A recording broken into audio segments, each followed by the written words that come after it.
Hello everyone. Today I will show you how to use a Mastercard gift card on Xbox. First, open a web browser and go to xbox.com.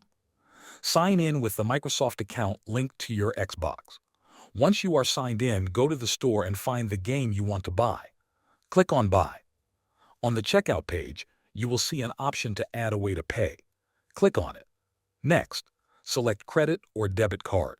Even though this is a gift card, you will enter it like a normal Mastercard. Carefully type in the card number.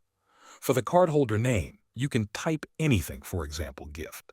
Then enter the expiration date and the CVV code from the back of the card. After that, enter the billing address. Many Mastercard gift cards require a registered address to work online. Make sure you type the correct address linked to your card. Also, select the correct region or country. Once all the information is filled in, save the payment method. Your Mastercard gift card is now ready to use. Go back to the checkout page and complete the purchase. Thanks for watching.